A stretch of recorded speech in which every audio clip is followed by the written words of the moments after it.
Hola muchachos, soy el profesor Julián Alvarado y esto es Física para quinto de secundaria con el tema que estamos viendo, máquinas simples, y ahora más propiamente vamos a ver lo que es el torno. Pues bien, vayámonos con el torno. El torno es una palanca interapoyante, dice, tiene esta forma, está constituida por un cilindro que tiene un radio X que nos va a servir para hallar los valores.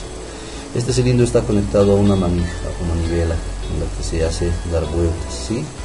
Y tiene una cuerda atada a la resistencia, que en este caso, como vemos, un balde de agua, puede ser para otras cosas también. Entonces, de esta forma podemos verlo más claramente. Este es el cilindro y tenemos el radio, que va a ser la R, en nuestro caso era el brazo de resistencia, como ustedes se acuerdan. Y desde ese punto central hasta el tamaño de la manivela se va a llamar F. La resistencia es lo que jalamos debajo y la potencia la aplicamos al dar vueltas con la manivela el cilindro. Entonces, como datos tenemos P, que es potencia, R, que sigue siendo la resistencia, la R ahora se transforma en el radio del cilindro, y la F se llama la longitud de la manivela con la que vamos a trabajar. Muy bien, en base a eso, nuestra ecuación de equilibrio sigue siendo la misma. R por R es igual a P por F. En base a eso vamos a trabajar nuestros ejemplos. Vamos a ver los ejemplos.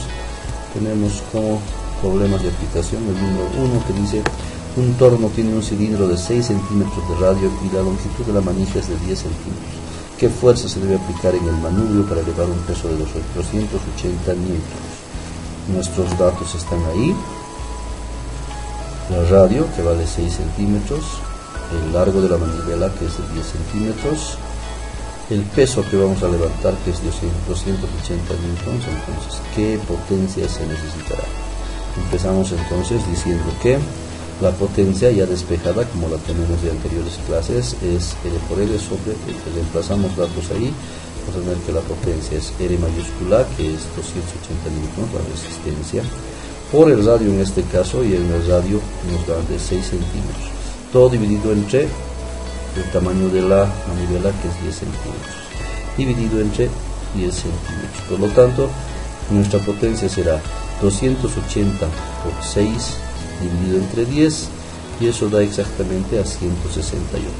Y como unidades nos quedan, aquí tenemos que simplificar centímetro con centímetro, y nos queda en newtons.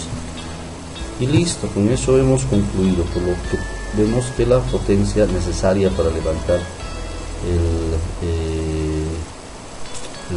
el peso de 280 newtons es de 168. Por lo tanto, eso es una máquina eficiente, pues reduce el esfuerzo que hay que hacer para levantar esta cantidad. Vayámonos con otro ejemplo. El ejemplo 2 dice: un torno tiene un cilindro de 5,44 centímetros de radio. Si se aplica una fuerza de 170 newtons para elevar un peso de 250 newtons, calcular la longitud de la manija.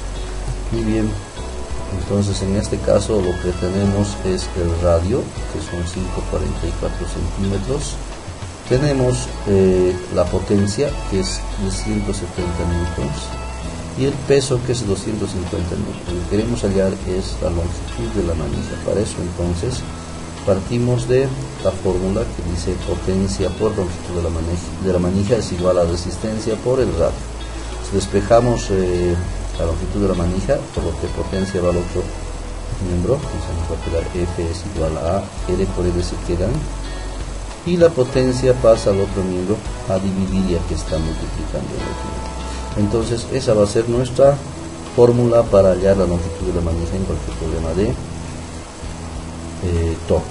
Si reemplazamos datos, vamos a ver que F es igual a la resistencia, que son 250 newtons, multiplicados por el radio, que son 5,44 centímetros.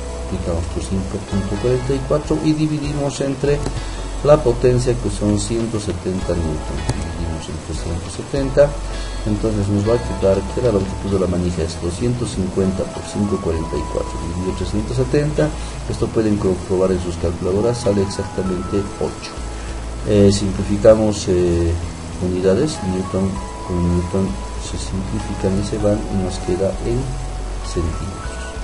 Listo, por lo tanto la longitud de la manija de ese torno había sido de 8 centímetros. Listo, así de fácil. Nos pasamos a un último ejemplo. Dice: se quiere sacar 20 litros de agua de un pozo con un torno de las siguientes características: radio del cilindro 20 centímetros, longitud de la manija de 30 centímetros y calcular qué fuerza es necesaria. Este es un pozo que utiliza un torno para sacar el agua. Entonces, en base a eso tenemos también que nos dan la resistencia, que en este caso son 20 litros de agua, pero ahora vamos a ver cómo manejamos. Esa es la masa del agua en realidad, con un torno que tiene un radio, nos está en este valor, radio de 20 centímetros, y este otro tamaño que son la longitud de la manija. Entonces tenemos que hallar la potencia, pero primero tratemos qué hacemos con la resistencia, que son 20 litros de agua. Entonces decimos que la masa es igual a 20 litros, pero 20 litros teniendo en cuenta que un litro son 1000 centímetros cúbicos, equivalentes también a un kilogramo. Entonces 20 litros equivalen exactamente a 20 kilogramos. Nuestra masa estaríamos trasladándola a 20 kilogramos, pero queremos hallar el peso, y el peso está dado por estas dos magnitudes, masa por gravedad. Entonces tenemos la masa, que son 20 kilogramos, y sabemos que la gravedad es 9,8 metros sobre segundo al cuadrado. Entonces vamos a reemplazar esos datos. Tenemos que el peso es entonces masa, 20 kilogramos, multiplicado por la gravedad. La gravedad es una medida universal que la tenemos como 9,8 metros sobre segundo al cuadrado. Muy bien, por lo tanto, multiplicando tenemos que 20 por 9,8 da 196, y con unidades nos quedan kilogramos por metro sobre segundo al cuadrado. Kilogramo por metro sobre segundo al cuadrado. Pero, ¿qué es kilogramo por metro sobre segundo al cuadrado?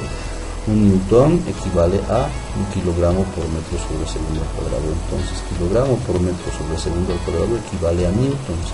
Entonces, vamos a reemplazar en este resultado y vamos a poner que el peso de la resistencia que queremos alzar es igual a 196, y en vez de kilogramos por metro sobre segundo al cuadrado ponemos, muy bien, ya hemos resuelto esa parte de el peso del agua, solamente teníamos la masa. Entonces ahora sí podemos dedicarnos a resolver. Vamos a anotar los datos. Tenemos que la resistencia son 196 newtons, acabamos de hallarlo. El radio del cilindro dice que son 20 centímetros. La longitud del cilindro dice que son 30 centímetros, la longitud de la manija, perdón, que mueve el cilindro, y la potencia es la que queremos hallar. Entonces ya sabemos que la potencia, despejando de acá, es igual a resistencia por radio dividido entre la longitud de la manija del cilindro. Vamos a reemplazar datos. Tenemos que potencia es igual a resistencia 196 newtons, 196 newtons multiplicados por el radio del cilindro, que son 20 centímetros, multiplicado por 20 centímetros, y divididos entre la longitud de la manija, que son 30 centímetros, dividido entre 30 centímetros.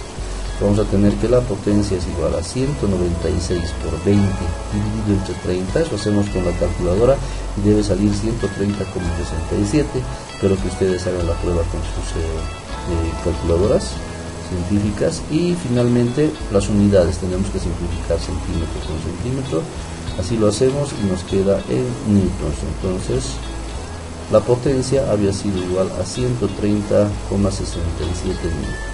Como vemos, también es una máquina eficiente, pues la resistencia es 196 y la potencia es menor. Cuando la potencia es menor quiere decir que hacemos menos esfuerzo para levantar un peso mayor.